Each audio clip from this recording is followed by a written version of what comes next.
Convicted sex offender Jeffrey Epstein remains behind bars today on the latest child sex charges lodged against him. Epstein's arrest last week has put the spotlight on a private Caribbean island he owns, one that some have dubbed the island. For years, a lot of the evidence that investigators collected, interviews, emails, logs, and many other things, was sealed away by court orders. The victims said this secrecy protected powerful people and stopped real justice from happening. A convicted sex offender named Jeffrey Epstein is still in jail today. He is there because of the newest child sex charges brought against him. Epstein's arrest last week has put the spotlight on a private Caribbean island he owns, one that some people have given a dark nickname. For years, a huge amount of evidence collected by investigators, like interviews, emails, logs, and much more, stayed sealed away under court orders.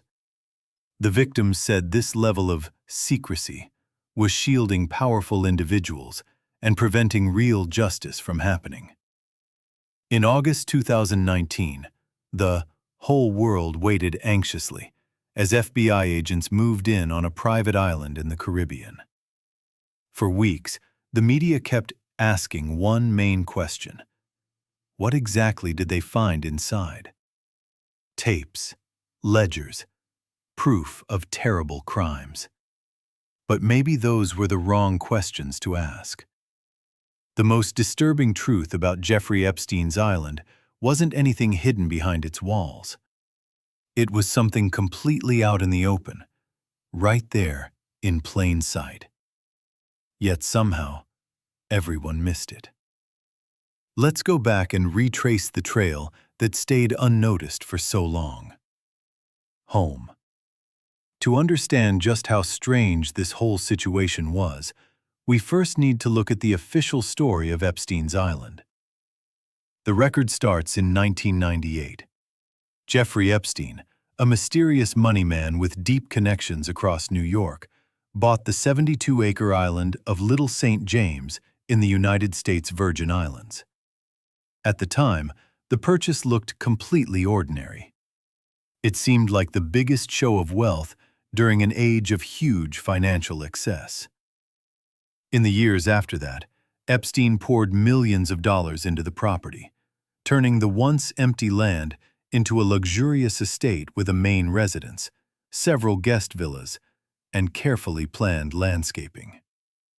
Throughout the first 10 years of the 21st century, the island built a public image as a meeting spot for the world's most powerful people. And photos showed influential figures visiting the property, which only made that image stronger. Theoretical physicist Stephen Hawking, senior politicians, and members of royal families were all seen there. Their presence gave the island a strong layer of credibility and shaped how people saw it, as a safe intellectual retreat where brilliant minds came together. Yet by the mid-2000s, accusations of serious misconduct started appearing in Palm Beach, Florida. An investigation followed, ending with Epstein's arrest in 2008. The case never went to a full public trial. Instead, it ended with a federal non-prosecution agreement, a very controversial deal that stayed mostly hidden at the time. Epstein received an 18-month sentence in county jail and was given work release that let him leave jail 6 days a week. And from the justice system's point of view, the Florida case looked finished. For the next 10 years, Epstein went back to his old way of living, traveling between his homes in New York, Paris, New Mexico, and Little St. James. Everything changed on July 6, 2019, when federal agents arrested him at Teterboro Airport in New Jersey on fresh charges connected to sex trafficking. This time, it seemed like the system was serious. But just over a month later, on August 10, 2019, Jeffrey Epstein was found dead in his Manhattan jail cell. His death was officially ruled a suicide. The story appeared to be over. 2 days after that, the FBI carried out a large-scale raid on Little St. James. It was presented as the final step, the closing of the entire case. A neat chain of events had been laid out. Crimes committed, exposed, the perpetrator arrested, and then deceased. And finally, the crime scene searched. History looked complete and orderly. 2 decades of silence and the comfort of this clean, orderly record start to break apart once we change how we look at it.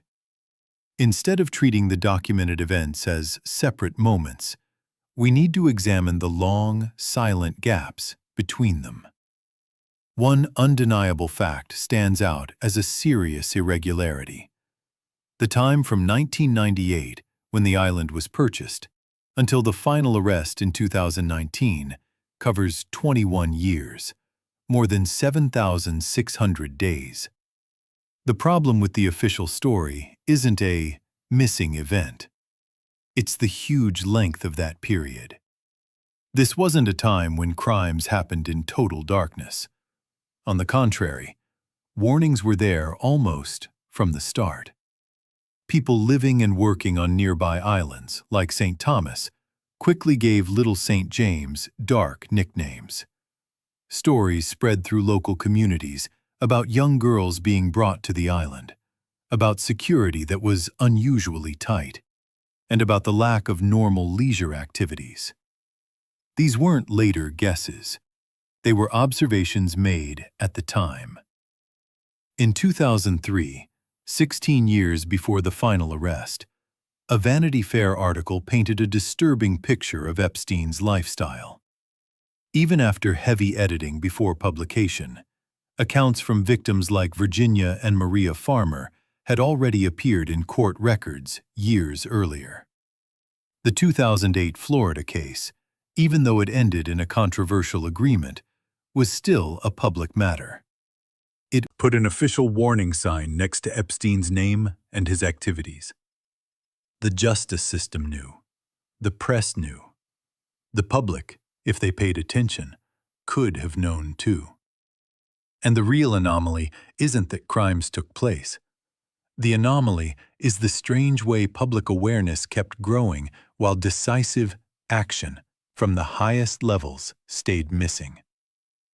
For nearly 2 decades, the operation kept running. Flights continued to arrive and leave. Activity on the island went on. How could something so widely suspected keep operating so openly in broad daylight for a length of time that now seems almost impossible? To answer that, we need a different kind of investigation. This one doesn't hunt for new proof of crimes. Instead, it maps the silence itself. It treats the lack of action not as emptiness, but as something we can study, a set of data with hidden patterns inside it. The main tool here is something completely public: flight records from the Federal Aviation Administration. Epstein's private Boeing 727, registered as N908J and known by victims as the Lolita Express, left behind a massive digital trail of thousands of flights over 2 decades. When we put this data together and examine it, the focus isn't on passenger lists, which are often missing or based on guesses. The focus stays on the metadata: flight frequency, repeated destinations, and especially how the timing lined up with outside events. When plotted on a timeline, the plane's movements start showing clear patterns. This wasn't the usual travel schedule of a rich man moving for business or pleasure. There were stretches of heavy activity, with repeated routes connecting centers of power: New York, Washington, and major European capitals, to Cyril E. King Airport in St. Thomas, the entry point to Little St. James. Even more telling, these bursts of flights sometimes matched up with major global events. Flight numbers rose during weeks that overlapped with international summits like the World Economic Forum in Davos, or during key political and financial talks. This doesn't prove anything by itself, but it indicates that Epstein's network wasn't running alone. It moved in step with the rhythm of global power. At the same time, there were sudden quiet periods when the plane was mostly grounded. These pauses often came right after damaging news stories or new legal investigations began. The aircraft seemed to know when it was better to stay still. Next to the flight data, another timeline appears. This one tracks missed chances and unseen roadblocks. It shows moments when strong investigations suddenly stopped with no good reason, when witness statements were ignored by authorities, or when investigative articles were pulled at the last minute. When you place these two timelines together, they tell a troubling story. One shows non-stop movement. The other shows constant inaction. The silence no longer looks like simple bureaucratic mistakes or accidental oversights. It starts to look like a deliberate defense mechanism that activated every time a threat appeared. Whether it was a journalist asking the right questions, a victim with a strong lawyer, or a local police department starting an inquiry. Friction grew. Delays piled up. Obstacles appeared. The threat disappeared. In this view, the silence wasn't passive. It was a structure that was carefully built and maintained for over 20 years. A wall kept in perfect condition. This pattern points to a disturbing idea. Maybe the system didn't fail at monitoring the situation. Maybe it succeeded exactly in its real job, protecting what mattered most. The timing of the raid is the most unsettling part of all. The biggest discovery here isn't what the FBI found inside the buildings on Little St. James. It's when they finally decided to go in. For 21 years, the island stayed basically untouchable by federal law enforcement.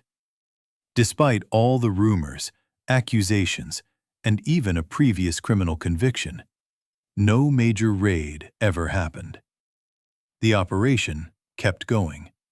Evidence kept building. The network kept growing. Then, suddenly, everything changed.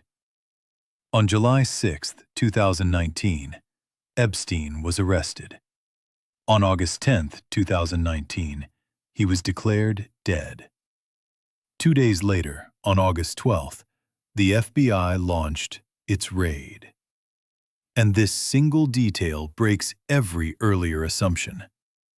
The strong federal action that victims and journalists had waited years for only happened the moment the central figure, the man who knew all the connections, the man who could expose the whole network, had been permanently silenced by his death.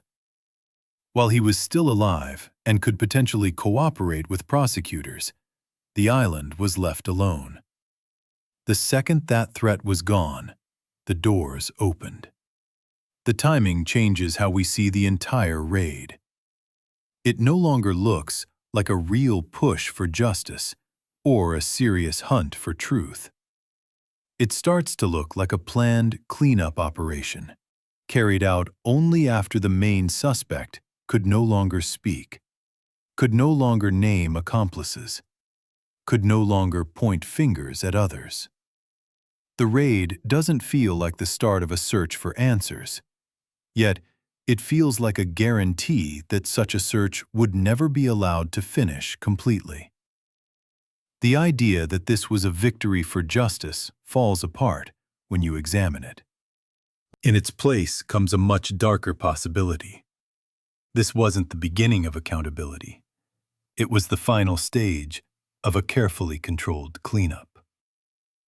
When we look at the same 21-year history through this new lens, every earlier event starts to change its meaning. No fresh facts are needed. We simply rearrange what we already know according to this new logic, and the whole picture flips completely. Go back to 1998. Epstein's purchase of the island no longer looks like a rich man showing off his wealth. It can now be seen as the first move in building a special kind of infrastructure. A protected zone placed outside normal oversight, yet still close enough to American centers of power to stay useful. It wasn't just a private getaway. It was a stage created for a particular purpose. The visits by powerful people can no longer be seen as innocent social trips or vacations. Instead of their presence giving the island credibility, the logic reverses. The island may have been built to serve them, and possibly to trap them. Those visits stop being side details, they become the main point. The story no longer says Epstein was safe enough for these people to visit. It now says the island had to be kept safe because these people had visited. Then there's the 2008 Florida sentence. In the usual telling, it was a failure of justice, a breakdown in the system. In this reversed view, it looks like a perfectly timed maintenance step. It was enough to calm public anger and silence victims for a while, but measured enough to make sure the core activities continued, and the biggest secret stayed hidden. It wasn't punishment, it was an adjustment, a safety valve released at exactly the right moment to stop a bigger blow-up. The full 21 years no longer read as one clever criminal dodging justice. Instead, they look like the protected history of a valuable asset shielded by an invisible structure of power. The island's long survival doesn't show a broken system. It shows a system working exactly the way it was meant to, guarding its most sensitive interests. The real question changes. It's no longer how one man escaped justice for so long. It becomes, what role did this island play inside a system that needed to protect it so carefully for so many years?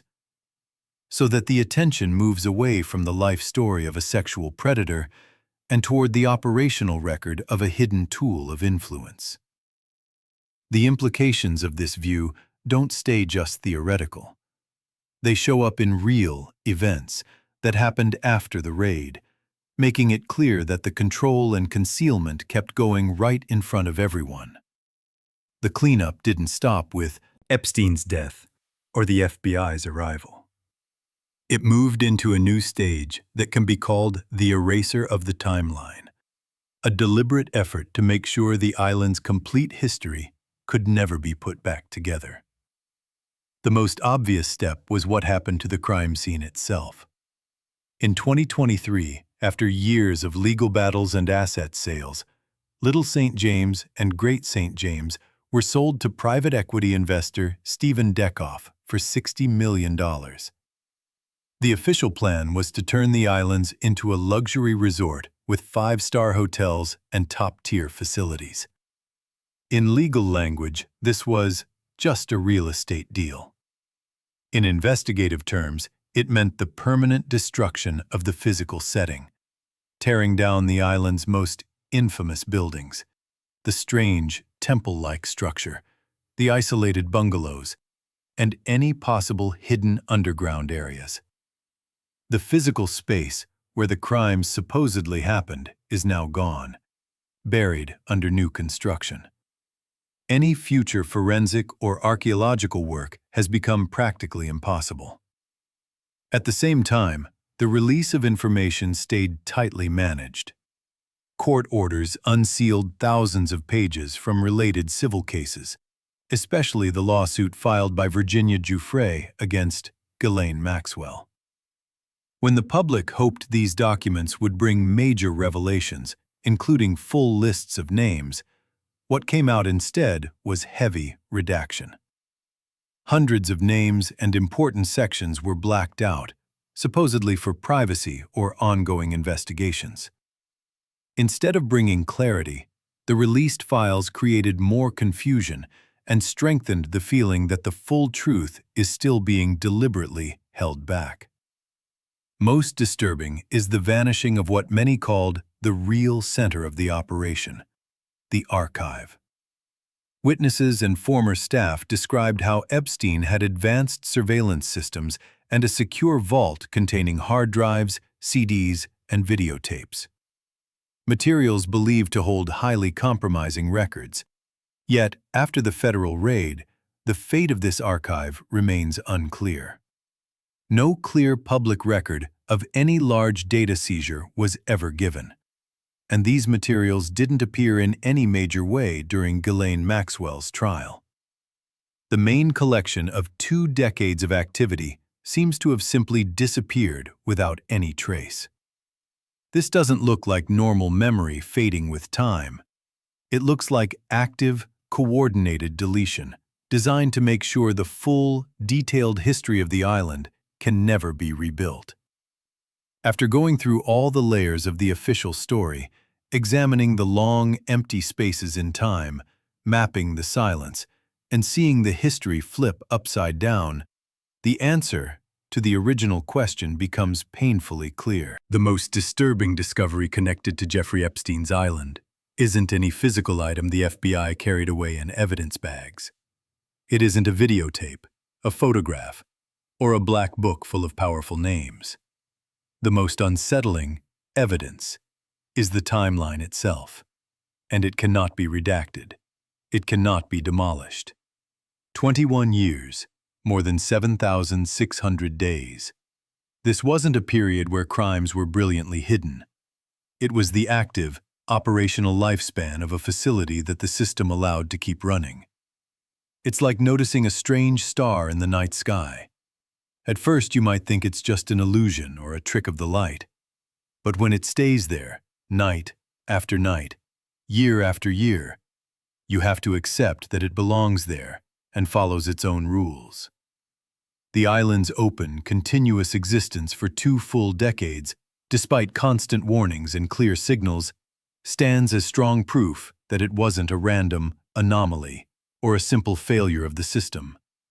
It functioned as a tool, a protected zone of exception, perhaps even one that was intentionally created to serve the interests of a level of power that operates above the normal ethical and legal rules that apply to everyone else. The real answer to the mystery doesn't lie mainly in who the accomplices were. It lies in the sheer duration of the complicity. That duration exposes a deeper truth. The island was never just the story of one lone predator. It was a symptom of a larger structure that could create, maintain, and protect such figures when they served its needs. Epstein's death and the raid on his island were not the end of the story. They marked the closing of one chapter, a necessary move once the tool had become too risky and too hard to control. The machine removed one of its own parts to save the bigger structure. And the same system that kept that machine running for more than 7,600 days, that built the walls of silence around it, and that is now actively wiping away its traces, is the same system that continues to shape our world today. That is the island's true legacy. Not only the crimes that happened there, but the uncomfortable realization of how power actually works and the invisible boundaries that still surround all of it.